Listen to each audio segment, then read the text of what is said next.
आज के इस वीडियो में हम उपलब्धता के आधार पर ऊर्जा के स्रोत कितने प्रकार के होते हैं, समाप्य स्रोत किन्हें कहते हैं, असमाप्य स्रोत क्या होते हैं तथा साथ ही साथ हम नवीकरणीय स्रोत और अनवीकरणीय स्रोत में मुख्य अंतर जानने का प्रयास करेंगे। आइए वीडियो की शुरुआत करते हैं।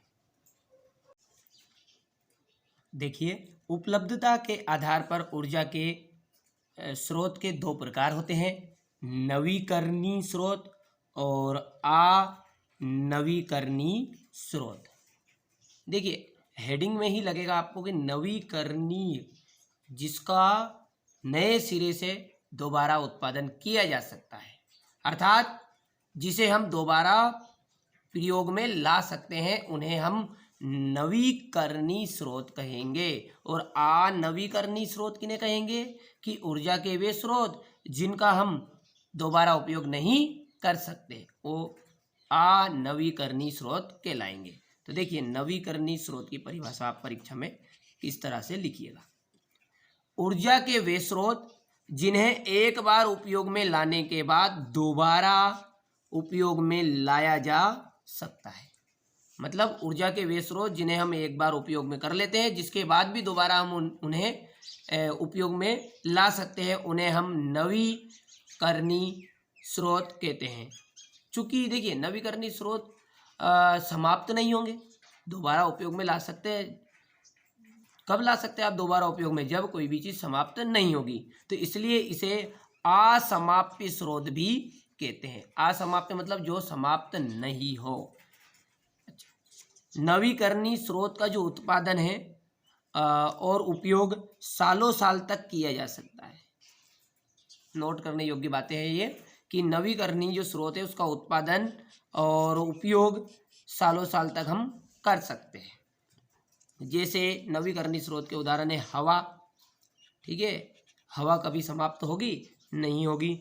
जल, सौर ऊर्जा, पवन ऊर्जा और महासागरीय ऊर्जा, ये सब क्या है? ऊर्जा के नवीकरणीय स्रोत है।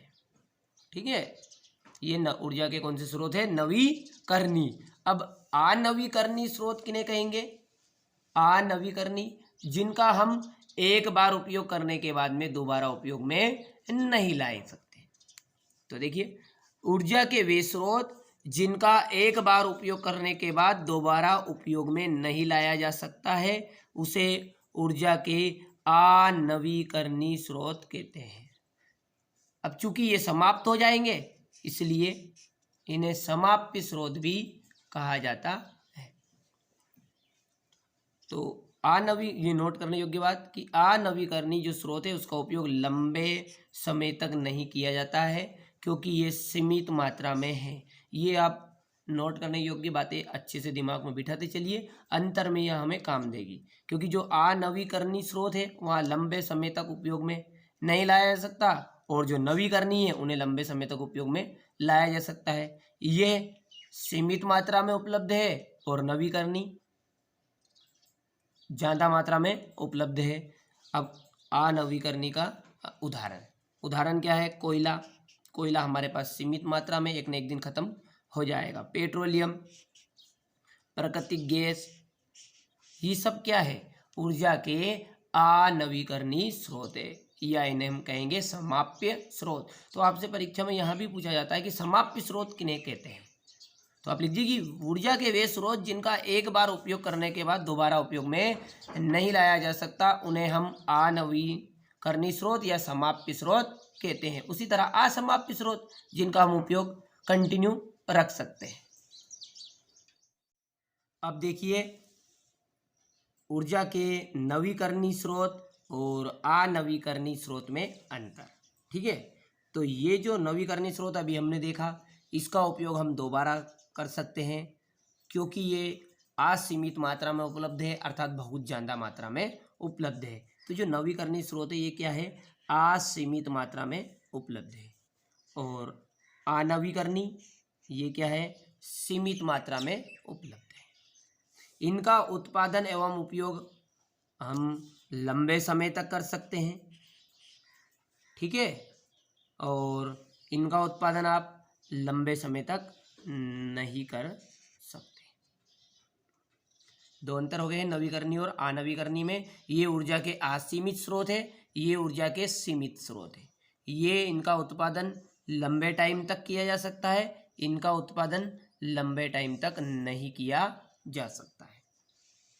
और ये ऊर्जा के समाप्य स्रोत नहीं है। क्यों? क्योंकि ये कभी समाप्त नहीं होते, इसलिए अर्थात ये कौन से स्रोत है? असमाप्य स्रोत है। पर लेकिन ये तो समाप्य स्रोत है। और उदाहरण आप दे सकते हैं कि जैसे हवा, जल, सौर ऊर्जा, पवन ऊर्जा आदि, इधर कोयला, पेट्रोलियम और प्राकृतिक गैस आदि। अच्छा, आप एक पॉइंट और लिख सकते हैं कि नवीकरणीय में कि इन्हें एक बार उपयोग में करने के बाद दोबारा उपयोग में किया जा सकता है। नवीकरणीय में इधर आप लिखेंगे नवीकरणीय की तरफ कि इन्हें एक बार उपयोग में करने के बाद दोबारा उपयोग में लाया जा सकता है, इन्हें एक बार उपयोग करने के बाद दोबारा उपयोग में नहीं लाया जा सकता है। ठीक है, यहाँ से आप इसका स्क्रीनशॉट ले सकते हैं। इसके बाद में यहाँ से आप इसका स्क्रीनशॉट लीजिए और अंत में ये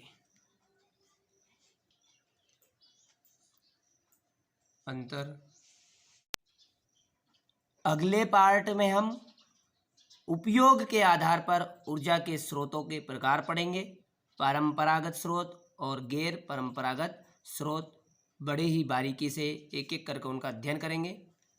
तो जब तक आप इसी वीडियो को अच्छे से कंप्लीट कीजिए।